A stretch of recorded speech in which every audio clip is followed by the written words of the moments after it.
পাকিস্তান পর্ব, পাকিস্তান পর্ব থেকে 1971 সাল পর্যন্ত পাকিস্তানের, পূর্ব পাকিস্তানের উপর যে বৈষম্য, যে অনিয়ম, যে অত্যাচার, যে নিপীড়নের বহিঃপ্রকাশ, আমাদের চূড়ান্ত পরিণতি 1971 সালের মহান মুক্তিযুদ্ধ এবং 1971 সালের 16 ডিসেম্বর মুক্তিযুদ্ধের বিজয় অর্জন, এটি অবশ্যই লিখতে হবে, লিপিবদ্ধ করতে হবে। কিন্তু আজকের বাংলাদেশে এমন এক বাংলাদেশে এসে উপনীত হয়েছেন যে বাংলাদেশে 1971 থাকবে কিনা সে ব্যাপারে যথেষ্ট সন্দেহ আছে। প্রথমত 1971 সালের আমাদের স্বাধীনতার, আমাদের মুক্তিযুদ্ধের মহানায়ক বঙ্গবন্ধুকে নাই করে দেবার একটা প্রচেষ্টা নিয়েছে এই বর্তমান সরকার, অর্থাৎ বঙ্গবন্ধুকে মানে না। বর্তমান সরকারের কথায় কর্মে, সরকারের যারা সহযোগে, আমি বারবার ফ্যাসিবাদ বিরোধী রাজনৈতিক দলগুলোর কথা বলি, বিএনপির নেতৃত্বে যে বিভিন্ন রাজনৈতিক দল, বিএনপি, জামাত, এনসিপি এবং অন্যান্য এই সরকারের সহযোগী যারা, তারা কেউ বঙ্গবন্ধুকে মানেন না। তাহলে আপনি কিভাবে বিশ্বাস করেন যে তারা 1971-কে মানেন, স্বাধীনতাকে মানেন, মুক্তিযুদ্ধকে মানেন? কাজেই এখনকার অবস্থাটা হচ্ছে এরা মুক্তিযুদ্ধকে মানে না।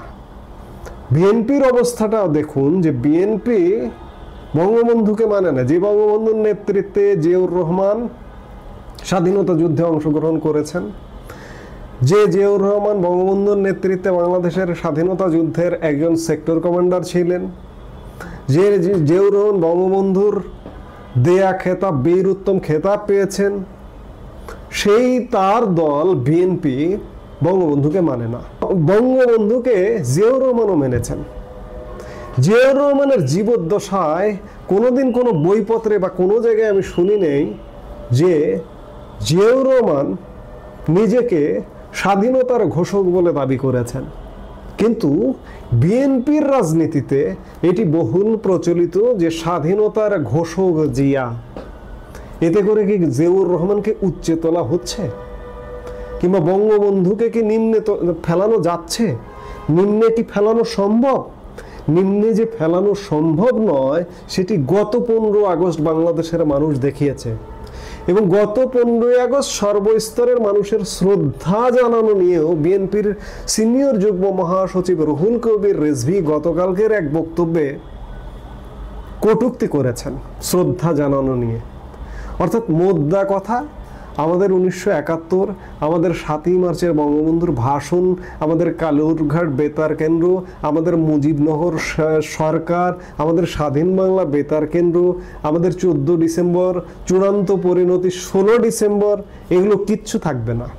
এগুলোকে ভুলিয়ে দেওয়া হবে। ভুলিয়ে দেবার প্রচেষ্টা ইতিমধ্যেই নেওয়া হয়েছে। এরদের বয়ানে যেটি নির্মিত হবে 1947 সালের পরে সরাসরি 2024 এসছে, এরা এই বয়ানটা নির্মাণ করবে। ইতিমধ্যে আপনারা জানেন যে পাঠ্যপুস্তক সংস্কারের একটি পদক্ষেপ নিয়েছে সরকার এবং আগামী 2026-এর যে শিক্ষাবর্ষ, সেই শিক্ষাবর্ষে যে পাঠ্য বই আসবে, অর্থাৎ এই যে সামনে যে আসবে, সামনের যে পাঠ্য বই, সেই পাঠ্য বইয়ে ব্যাপক সংস্কারের প্রকল্প নিয়েছে সরকার ইতিমধ্যে। ইতিহাসের মহানায়ক বঙ্গবন্ধু শেখ মুজিবুর রহমানের নেতৃত্বে আমরা যে স্বাধীনতা পেয়েছিলাম, সেই বঙ্গবন্ধু কন্যা শেখ হাসিনাকে এবার পাঠ্য বইয়েও গণহত্যাকারী হিসেবে চিহ্নিত করে সংযোজন করবার উদ্যোগ নিয়েছে সরকার। জানা গেছে আগামী 2026 শিক্ষাবর্ষে বাংলাদেশের মাধ্যমিকের বিভিন্ন শ্রেণীর পাঠ্য বইয়ে গুরুত্ব দিয়ে স্থান পাচ্ছে 2024 সালের জুলাই আগস্ট গণ অভ্যুত্থানের ইতিহাস। এতে গণহত্যাকারী হিসেবে ক্ষমতাচ্যুত প্রধানমন্ত্রী শেখ হাসিনার নাম অন্তর্ভুক্ত হচ্ছে।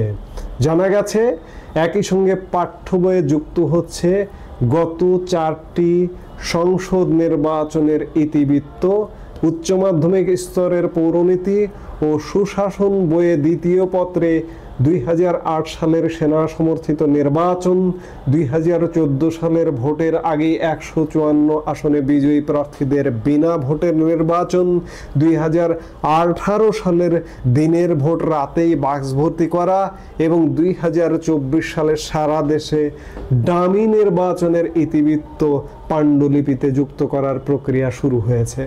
অন্যদিকে বঙ্গবন্ধু শেখ মুজিবুর রহমানের ঐতিহাসিক 7 মার্চের ভাষণও সংক্ষিপ্ত আকারে পাঠ্য বইয়ে থাকছে। এই ভাষণ বাদ দেওয়ার প্রস্তাব থাকলেও অবশেষে নাকচ করে জাতীয় শিক্ষাক্রম ও পাঠ্যপুস্তক বোর্ড এনসিটিবি গত সোমবার